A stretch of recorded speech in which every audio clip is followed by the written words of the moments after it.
Bismillahirrahmanirrahim. Assalamualaikum warahmatullahi wabarakatuh. Bertemu lagi dengan Bu Ira di hari Rabu dengan pelajaran yang sama ya. Baiklah, untuk kelas 3 kita pelajaran hari ini ya, Pendidikan Agama Islam dan Budi Pekerti. Kelas 2, maaf ya, kelas 2. Sebelum kita belajar pada hari ini, mari kita awali dengan berdoa, memohon dan meminta kepada Allah agar kita bisa cepat-cepat dipertemukan lagi sebagaimana biasa dan selalu dalam lindungan Allah Subhanahu wa taala. Berdoa dipersilakan. Berdoa selesai. Amin amin ya robbal alamin. Baiklah, kemarin kita sudah belajar ya nak, pelajaran 2 ya. Pelajaran 2 tentang asik bisa baca Al-Quran bagian pertama. Kalau kemarin kita sudah bagian pertama tentang Al-Quran. Yang dibahas apa saja yang kemarin? Saya masih ingat? Ya, tentang surat An-Nas ya. Al-Quran itu punya siapa, hukumnya apa, sudah tahu ya. Ilmu mempelajari Al-Quran adalah ilmunya apa? Ilmu apa namanya nak? Ilmu tajwid ya. Terus huruf yang ada di Al-Quran itu bukan huruf Arab ya, tapi huruf hijaiyah ya. Tanda baca dalam Al-Quran itu namanya harokat ya. Tempat keluar huruf pada rongga mulut disebut makhraj. Masih ingat anak-anak Bu Guru? Baik, surat An-Nas terdiri dari berapa ayat nak? Masih ingat? Iya, 6 ayat. Sebelum membaca Al-Quran, sebelum membaca surat An-Nas disunahkan membaca apa namanya nak? Ta'awud. Pinter ya. Baik. Nah, ada berapa ayat surat An-Nas tadi? Ada 6 ya. Ini surat An-Nas sudah semua ya kemarin, pinter-pinter ya. Pinter nulisnya juga. Lah, ini tugas kalian kemarin ya. Sudah ya. Sekarang hari ini kita dengan tema yang sama dan pelajaran yang sama, tapi materinya yang berbeda ya. Pelajaran 2, asik bisa baca Al-Quran part bagian kedua dan ketiga. Saya gabung jadi satu ya, soalnya kalau satu-satu nanti kelamaan, kasihan ya. Jadi disingkat sama Bu Iro. Nah, Bu Guru paham kok. Asik bisa baca Al-Quran bagian kedua dan ketiga. Nah, kalau kemarin kita sudah membaca surat An-Nas dan mengerti artinya, maka apa sih manfaat kita membaca surat An-Nas? Banyak sekali ya nak manfaat kita membaca surat An-Nas. Yang pertama, kita selalu berlindung kepada Allah ya. Jadi kalau kita banyak-banyak membaca surat An-Nas, artinya kita banyak berlindung, artinya kita banyak memohon kepada Allah. Yang kedua, Allah itu adalah rajanya manusia. Jadi manusia ini tidak punya raja selain Allah. Kenapa dibilang raja? Karena Allah lah yang menciptakan manusia. Yang ketiga, setan yang membisikkan kejahatan dan dalam hati manusia. Jadi kita ini selalu ditemani dua makhluk dalam diri kita. Siapa nak? Malaikat dan setan. Mana yang lebih kuat yang kita dengar? Kalau lebih kuat jahatnya, berarti setan yang sudah memasuki kita. Tapi sebaliknya, kalau kita itu banyak baiknya, berarti malaikatlah yang sudah melindungi kita. Bisa dibedakan ya? Bisa dong. Yang keempat, setan itu siapa? Setan itu dari golongan jin dan manusia ya. Jadi setan itu ada yang nampak dan ada juga yang tidak nampak. Yang nampak itu siapa? Ya manusia yang sudah dirasuki setan ya. Lanjut, manfaatnya. Kalau tadi pesan, sekarang manfaatnya rajin membaca surat An-Nas. Yang pertama, diselamatkan dari godaan syaitan. Hati menjadi tentram karena mendapat perlindungan Allah. Selalu dekat kepada Allah. Dijauhkan dari perbuatan musyrik. Apa itu musyrik, nak? Musyrik itu artinya menduakan Allah. Bagaimana contohnya musyrik itu? Contohnya menyembah kepada selain Allah. Misalkan minta pertolongan kepada pohon yang besar, sama lautan yang luas, menyembah matahari. Padahal semua itu adalah ciptaan Allah. Seharusnya kita minta sama siapa? Sama Allah ya. Selanjutnya, dijauhkan dari sifat tercela. Tercela itu apa, nak? Sifat jahat ya. Paham? Oke, lanjut.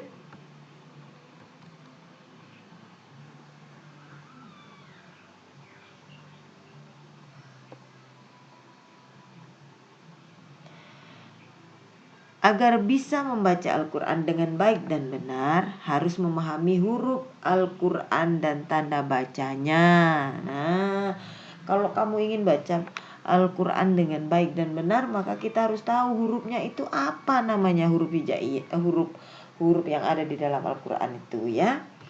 Terus, nah ini ya. Kemarin kita sudah sekilas ya, sudah tahu hurufnya apa. Huruf yang ada di Al-Quran itu disebut dengan huruf hijaiyah. Jumlahnya ada berapa? Ada yang bilang 28, ada yang bilang juga 30 ya. Ya, semua benar. Yang bilang 30 benar, yang bilang 28 benar. Yang salah itu yang mana? Yang tidak mau menjawab. Itu yang salah ya. Jadi, kalau 30 itu artinya huruf hamzah dan lam alif itu dihitung. Tapi kalau menjawab 28 artinya hamzah dan lam alif itu tidak dihitung. Kenapa? Karena hamzah itu sama dengan huruf alif. Sedangkan lam alif itu sama dengan huruf lam dan alif. Seperti itu ya.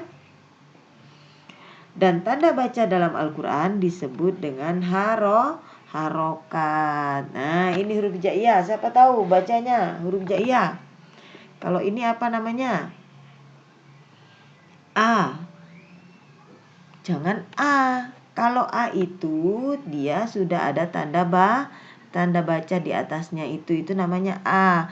Tapi kalau yang seperti ini belum ada tanda baca, disebut dengan alif, bukan A. Nah ya, ingat. Alif. Terus ba, ta, tha, jim. Ini jim ya, bukan ja. Kalau ja seperti yang alif tadi, ada tanda baca atau harokat. Ha, kha, kho, dal, zal, ro, zai, sin, shin, shod, bot, po, zo, ain, ghain, fa, qaf, lagi, qaf, kaf, lam, mim, nun, waw, ha, hamzah harusnya dalam alif ya. Ya. Nah, kalau ini jumlahnya 29. Kenapa? Karena lam alifnya tidak ada. tapi ada hamzah ya. Tapi kalau yang 28 lam alif dan hamzah tidak ada ya, tidak apa-apa, sama saja kok nak. Yang salah itu mereka yang tidak mau menjawab ya. Lanjut. Tanda baca dalam Al-Qur'an itu disebut harokat ya. Yang pertama ada fathah. Nah, fathah itu garis di atas. Kasroh itu garis di bawah. Dhamma itu bertanda seperti wawu di atas. Nah, ini namanya tunggal. Sukun itu artinya mati. Nah, tasydid seperti huruf W kewalik. Ya, W kecil atau M kewalik. Nah, fathatain itu fathah tapi dia double, artinya kembar. Kasrotain artinya kasro. Kalau yang ini kasronya cuma satu garis, yang ini kembar, ada dua. Terus yang terakhir domatain. Nah, domanya juga dikembarkan. Ini namanya tanda baca dalam Al-Qur'an yang disebut dengan harokat. Ada berapa nak? Ada 8. Ingat-ingat ya. Pelajaran ini sampai ke kelas 6 ini masih ada nak. Ya. Ada berapa tanda baca? Ada 8 ya. Baik. Selanjutnya. Nah, kalau tadi kita sudah melihat atau membaca huruf tunggal, artinya belum disambung, belum bisa dibaca, baru hurufnya saja. Kalau ini kita belajar bagaimana cara menulis ya, menulis huruf hijaiyah bila disambung ya. Beda kalau dengan huruf tunggal. Huruf tunggal itu belum ada sambungan, belum bisa dibaca apa, cuma hurufnya saja ya. Yang pertama, di sini ada kotak. Ini kalau bagian akhir. Nah, kalau huruf itu di akhir pasti seperti ini tulisannya. Kalau di tengah, kalau garis panjang itu namanya tidak ada. Tapi kalau di awal tulisan itu ini seperti ini. Ini huruf alif, urutannya ya. Alif, ba, ta, sa, jim, ha, kho, dal. Nah, ini ya. Ini kalau alif awalnya seperti ini. Nah, di tengah dia tidak ada dan akhirnya pasti seperti ini. Nah, ba. Seperti ini contoh. Ini contohnya ya. Ini contohnya. Ba. Nah, kalau awalnya dia pasti seperti ini. Di tengah dia seperti ini. Dan akhir dia sempurna. Nih ya. Terus contohnya ini. Ini contohnya ya. Bajuri. Nah, ini kalau di tengah nabiku. Terus ini kalau di akhir kasbi. Nah, ini ya. Jadi hurufnya ada seperti ini. Nah, ya. Sekalian bisa dilihat itu di LKS-nya masing-masing itu di halaman 21. Nah, itu ya bisa dilihat di situ, Nak. Nah, itu. Jadi kalau kalian ingin belajar menulis huruf hijaiyah atau menulis huruf Arab sambung, jadi diingat-ingat kamusnya yang sudah ada di sini. Ini kuncinya, ini ya cara menulisnya, ini kuncinya. Jadi kalau misalkan nanti anak bu guru coba nulis kitabun, bagaimana huruf kaf di depan, ba di tengah bagaimana, ta di tengah bagaimana, itu baru bisa ya. Terus ini kalau tadi sampai dal, yang ini ro-nya. Ro, zai, sin, shin, shod, bot. Nah, ini. Ro, di tengah dia tidak ada. Artinya dia tidak disambung, nggak bisa nyambung kalau di tengah. Dia bisanya ada di awal dan di akhir itu ro, zai, dal. Nah, sama ya. Nah, ini sin. Kalau di awal seperti ini, di tengah dia hanya cuma giginya saja. Nah, kalau di akhir dia seperti ini. Nah, sudah sampai dot. Ini ada to, zo, ain, roin. Ya. Dia tidak ada sambungannya. Sambungannya di tengah hanya seperti ini saja. Lanjut. Fa, kof, kaf, lam, mim, nun, waw, ha, lam, alif, dan hamzah tidak ada kan? Nah, itu ya nak. Kenapa? Karena di dalam tulisan seperti ini alif dan lam itu sudah ada yang sama ya. Ini lam ya. Alifnya ini sudah bisa ya. Bisa? Sampai di sini ada pertanyaan? Kalau tidak ada, maka kalian akan mendapatkan tugas di rumah ya. Nah, tugasnya apa di rumah?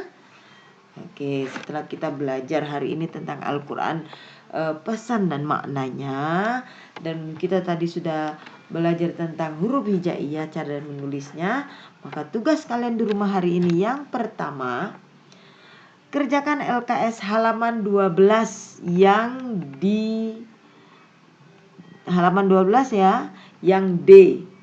Nah, tugas individu.